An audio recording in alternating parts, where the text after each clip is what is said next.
Welcome to my channel. Welcome to Love and Sweetness in Marriage. Today we are going to be looking at marriage expectations. Consistent compromise and collaboration of the couple working together as a team helps to achieve goals and expectations in marriage.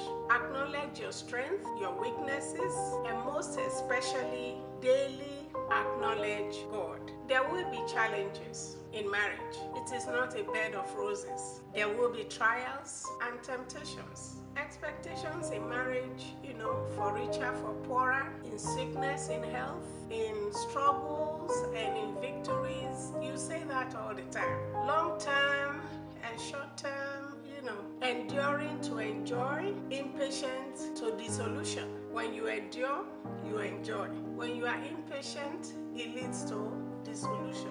First and last, your marriage, when you have in your mind, this is first and last, or you believe this is a test run and you have an alternative plan somewhere, this is for real or this is a game. You could have had a role model as you were growing up, probably your parents, your aunties, your uncles, people that you grew up with that had a wonderful marriage, or you had nothing to fall back on. You are determined to succeed. Some marriages, in fact, most marriages, and you have some areas where people feel whatever happens, if it doesn't work, we pack it up. You have husbands financing everything, and you have a situation where you are willing to help financially. That is, as the bride, you are willing to help financially. You don't leave everything to the husband. Now, there are nuances in marriage. Nuances are subtle differences in the couple that can be irritable or ignored. Keeping the toilet seat up after use, that could be a nuance. Squeezing the toothpaste from the bottom or from the middle. Snoring at night would be a nuance. Translation from single life, freedom to do whatever you want, to curtailed, responsible married life. When you are married, you are no longer your own. You belong to somebody. Picking up after your spouse would be a nuance. Closing the bathroom door while in use, or forgetting to flush after use. Using the toilet 4 to 5 times before flushing to save water. Husband expected to take out the trash and mow the lawn. Some husbands don't like mowing the lawn. Now, in a situation like that, you can always find a lawn mower who can come in every 2 weeks or every week, as you guys like it. If you are financially okay, you pay the lawnmower to do the lawns. That way, the man doesn't feel threatened. Wife is expected to cook, clean, and iron. The husband can cook, clean, and iron too. But as a wife, you are expected to cook. You are expected to clean your house, clean your room, clean your, everything. Ironing, the man can iron, the woman can iron. It depends. Now, achieving goals and expectations. Consistent compromise and collaboration helps a lot. Working together as a team, acknowledge strengths and weaknesses. By now, you know your strengths and your weaknesses. You've gone through marriage counseling, so you were able to know a little bit about your spouse, or you've had the opportunity to, go before a marriage counselor to learn a few things about marriage. Acknowledge God as your source. That is very key. A threefold cord can never be broken. If God is in the midst of your marriage, if He's in the center of your marriage, you will go a long way. You'll be stabilized. God will help you every time you need help. Accept that there will be challenges in marriage. Know your spouse by taking advantage of the services of a temperament counselor if you can. I am a temperament counselor. This helps you to know the inborn temperament of your spouse and how to meet his or her needs. It's very, very good, very essential to get the help of a marriage counselor. Men were encouraged to stay home a year to know and tend to their wives. That was in Deuteronomy 24 verse 5. Men were, encouraged to stay home for 1 year just to study their wives and know how to take care of their wives. I wish we can bring that back today. Okay, what is love? What is love? Many have an unrealistic expectations of love. Love is more than a feeling. Love is patient. Love is kind. Love does not envy. Love does not boast. Love is not proud. Love does not dishonor others. Love is not self-seeking. Love is not easily angered. Love does not keep record of wrong. Love does not delight in evil. Love rejoices with the truth. Love always protects. Love always trusts. Love always hopes. Love always perseveres. Love never fails. That's in 1 Corinthians 13 verse 4 to 8a. We talk about love all the time. For you to be a husband and a wife, there has to be love. You guys love one another, so you need to know what love is. You are not easily angered, you trust one another. That is what love is all about. Now, there are different types of love. Unconditional love is the agapeo love. That is the God kind of love. There's nothing you do, that God will not love you. He loves you. He gave his son for you. So agapeo love, which is the unconditional love, should be love that a husband and a wife should have. In fact, if there's an agapeo love in your marriage, there will be nothing like divorce, because whatever situation it is, whatever problem it is, you will find a way to solve it, and God will help you. Affectionate, warm, and tender love is phileo love. An affectionate, tender, and warm love is phileo love. The romantic love is the eros love.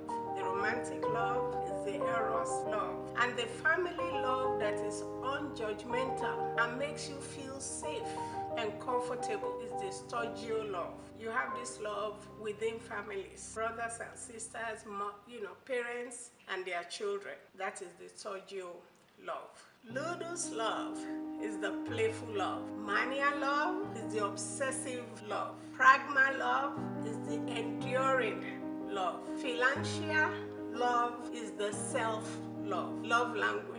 What is your spouse's love language? What motivates your spouse? What makes them happy? It could be going to watch a game of football or fishing. It could be going to shop with her. It could be helping her around the house. It could be words of encouragement or appreciation. That could be the love language of your spouse. It could be buying him or her a gift every now and then. You need to know the love language of your spouse. It could be your touch, your hugs, or your kisses. It could be letting them know who they are. It is important to know the love language of your spouse and speaking those love languages often. It is equally important to know the temperament of your spouse and their inborn needs and how to meet those needs. You and your spouse can see a Christian counselor who is a temperament therapist. Together, like I said before, I am a temperament counselor, a temperament therapist. So those are the things that we do concerning marriages. You can see me anytime, you can call on me, you can email me, stuff like this.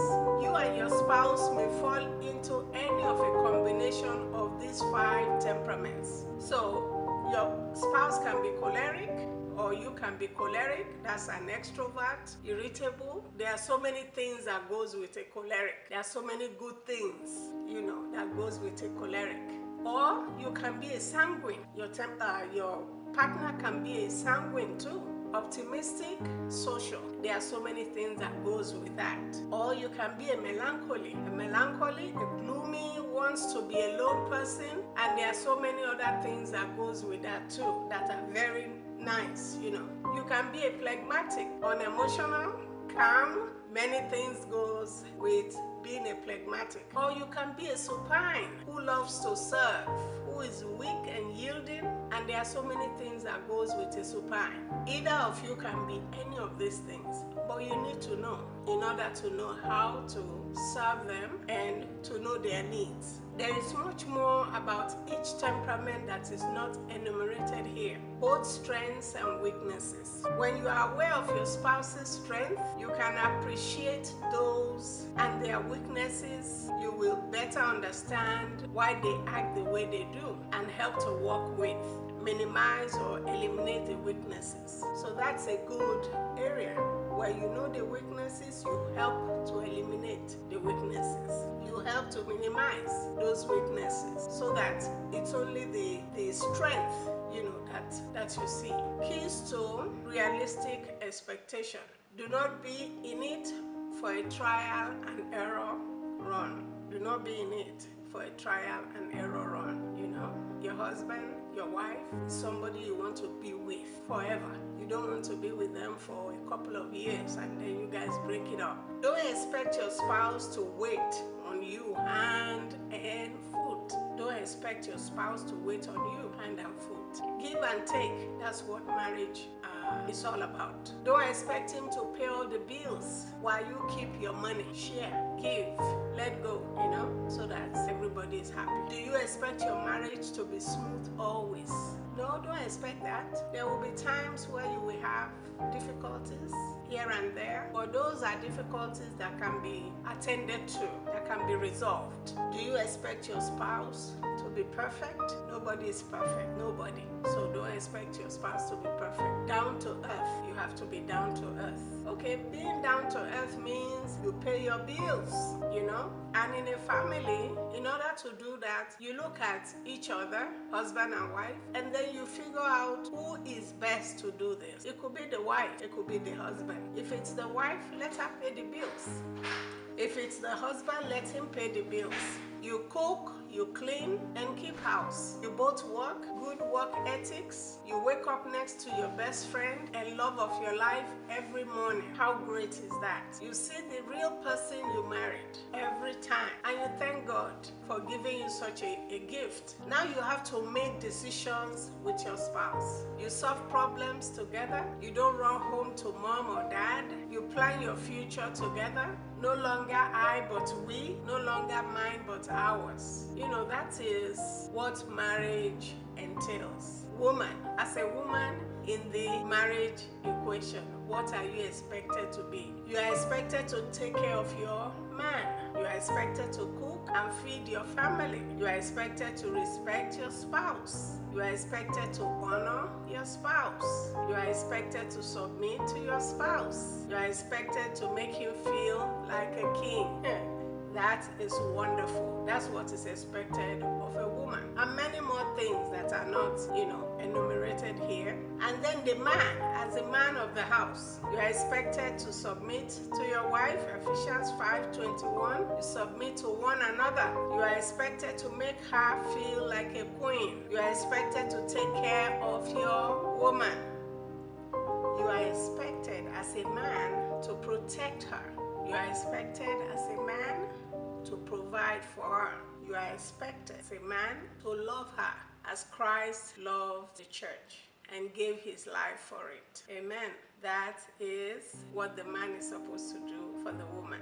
And God will help our men in Jesus' mighty name. Amen. Subject that we have talked about today, most of the information has come out of this book. Before and after you say I do. Keys to a healthy marriage. You can get your copy of this book from manifoldgracepublishing.com. That's my website. Or you can get a copy from amazon.com, by putting before and after you say I do, Keys to a Healthy Marriage by Rosalind Adasi. Or you can put books by Rosalind Adasi and that will bring out all my books. You can put in books by Rosalind Adasi and that will bring out the books. Thank you for your time with us today. Please share and subscribe to this channel as well, and like us. We would love for you to like us. Subscribe as we share every week on love and sweetness in marriage. God bless you. Bye now. Thank you for watching today. Bye.